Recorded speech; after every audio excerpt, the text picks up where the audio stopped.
Bueno, pues estamos nuevamente en Visión Global, como cada lunes con la doctora Ileana Rodríguez Santibáñez, que nos comparte su reflexión sobre lo que se está viviendo actualmente, la polarización política que se vive en Argentina, a un mes ya de la muerte del fiscal Alberto Nisman, que ocurrió un día antes o quizá unas horas antes de que diera a conocer datos muy importantes sobre la acusación de encubrir a quienes cometieron un crimen muy sonado, un acto terrorista en 1994 en la Mutual de Argentina, Mutual Israelita Argentina, en esta asociación en la cual se explotó un coche bomba y murieron 85 personas, 300 resultaron heridas, y después de muchos años de trabajo de diversas investigaciones, en 2006 toma este caso Alberto Nisman junto con Marcelo Martínez y empiezan a hacer una investigación muy profunda en la que se encuentran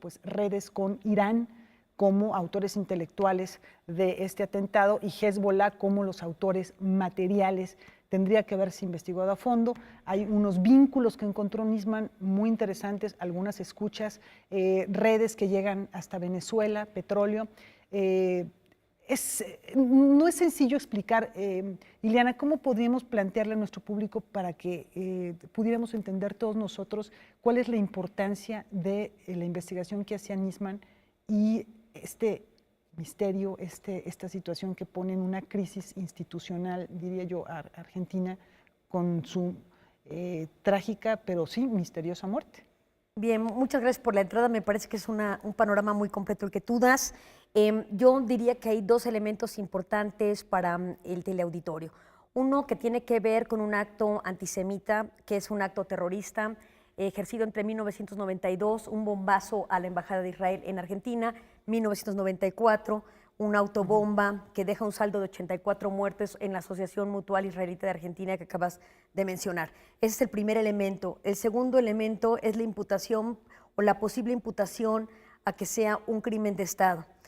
Nisman, que muere o es asesinado porque se presumió en un primer instante que había sido un suicidio, pero después de haber hecho las pruebas de Harrison para encontrar pólvora de la pistola calibre 22 con la que presuntamente se había suicidado, no aparecía este rastro, así es que la evidencia demostraba que podía haber sido en realidad un crimen. ¿Por qué el móvil del crimen? Porque él estaba a 3 días de dar un informe ante la Comisión Penal de la Cámara de Legisladores, precisamente para presentar la evidencia que posiblemente incriminaba al gobierno de Cristina Kirchner. Ahora, el antecedente importante aquí es que en el año 2005, el presidente Néstor Kirchner, en esa calidad, ante la Organización de Estados Americanos, sí dijo que por la omisión y negligencias en el caso podrían apuntar a que esto fuese un crimen de Estado, sin que nunca, por supuesto, señalara presuntos culpables.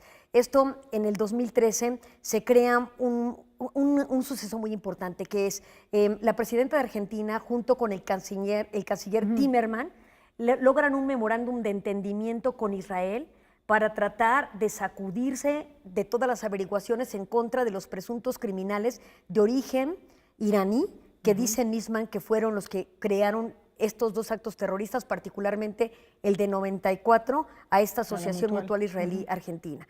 Entonces, hay muchas suspicacias alrededor del caso.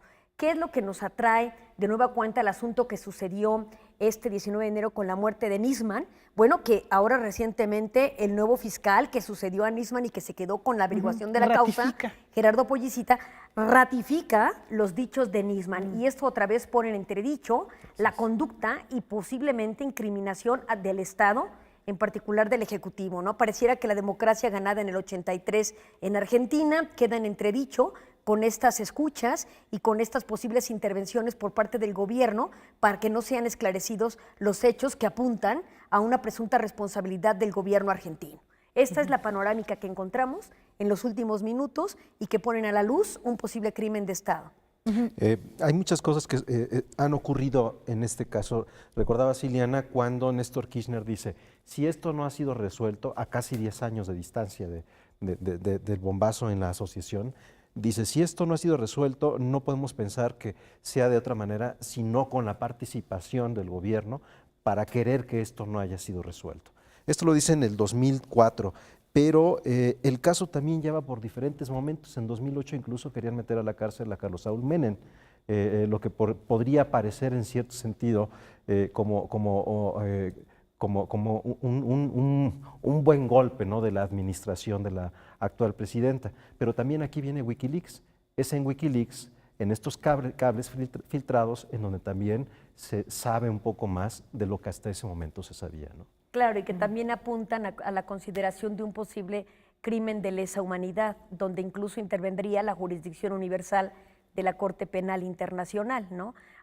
Si no hay claridad en los sucesos y no se establece la responsabilidad de quien haya sido el que haya cometido estos actos, iraníes o no, entonces la jurisdicción que soportaría el caso en un futuro podría ser la jurisdicción internacional de la Corte Penal. Entonces, lo que se trata de impedir en este momento es contener el asunto y, por supuesto, tratar de minimizar el daño político que va a sufrir el partido de Cristina Kirchner, próximo a dejar la presidencia y rumbo a unas elecciones en octubre.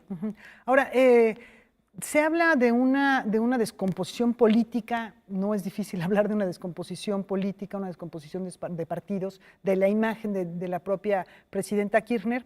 El hecho de que intervinieran, como han pedido diversas agrupaciones, que hubiera la intervención de una instancia internacional para dar fe de las investigaciones que se hagan, pues le daría claridad. Sin embargo, el gobierno ha dicho que esto sería una intervención a la soberanía del país. Esto no hace sino enturbiar más la imagen que se tiene y la sensación de que evidentemente ahí debe haber algo que se oculta donde no se quiere permitir que haya instancias internacionales. Bueno, no necesariamente, o sea, qué mejor para muchos observadores internacionales que fuera la justicia internacional la que tomara este asunto en sus manos, pero no puede hacerlo hasta que no se hayan agotado los medios locales.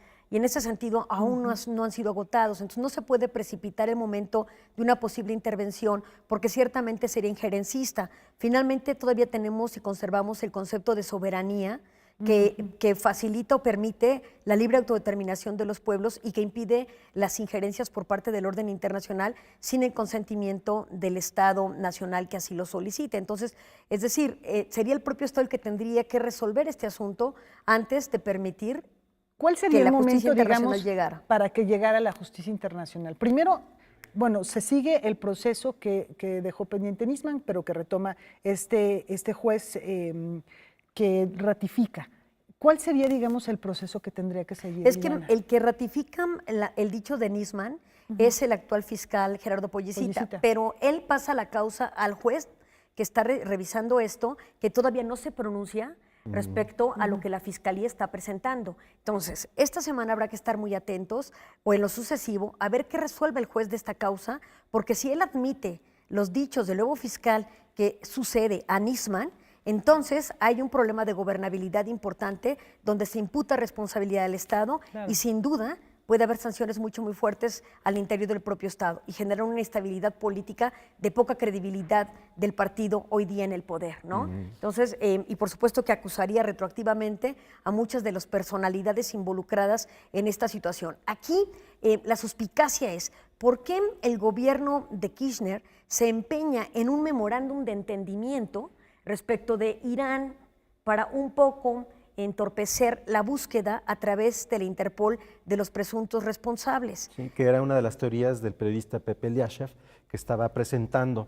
Él dio a conocer ello y es de alguna manera algo que se nota en el cambio de las investigaciones de Nisman, que se iban mucho más acercando a esta firma de entendimiento, ¿no? Claro, y ahí vemos una contraposición de grupos de interés. El capital de Israel versus el capital de Irán.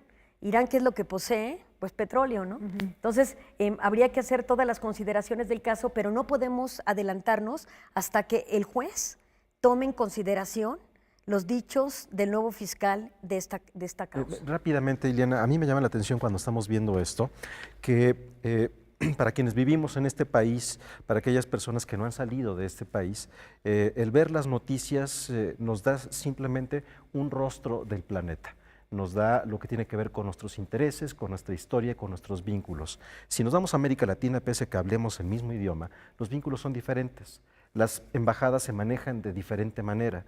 La presencia de países como Rusia o como Irán es mucho más sólida que la que hay aquí en México. En términos geopolíticos, cuál es la presencia de estos países que no están vinculados a la OTAN o que no están vinculados a las decisiones de Estados Unidos, cómo se vinculan en América Latina. Bueno, aquí es importante recordar la concepción del multilateralismo. Si bien es cierto, el siglo pasado estuvo marcado por el bilateralismo, hoy día da paso a la regionalización.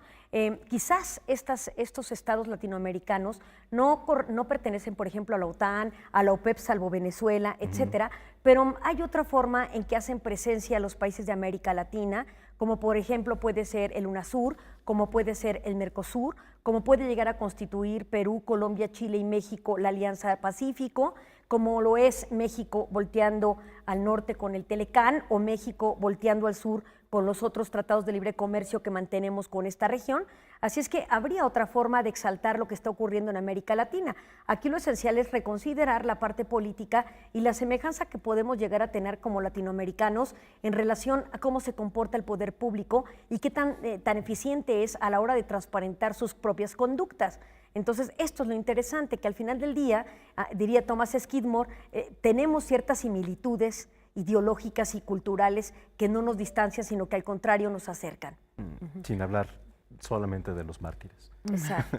Sí, que Nisman es considerado por muchos un mártir, y habría que decir nada más para quienes quieran investigar más, que lean, al leer uno ciertos artículos que están en los periódicos, todo esto está publicado, hay entre estas escuchas también vínculos muy importantes del terrorismo con países como Venezuela y con países como Brasil, y en esos informes de Nisman estaban incluidas estos relatos y estas crónicas y estas grabaciones también hechas a lo largo de la investigación. Y que muchos critican, porque también dicen que Nisman se avino de pruebas de agencias de inteligencia de Estados Unidos y de Israel. Y entonces también, la suspicacia está por todas partes. Sí. ¿No? Claro. Quedará en el juez el darle este valor probatorio a estos dichos y estas pruebas documentales que se presenten en el caso. Pues muchas gracias, Ileana. Estamos al pendiente y nos vemos la próxima semana. Como siempre, un gusto.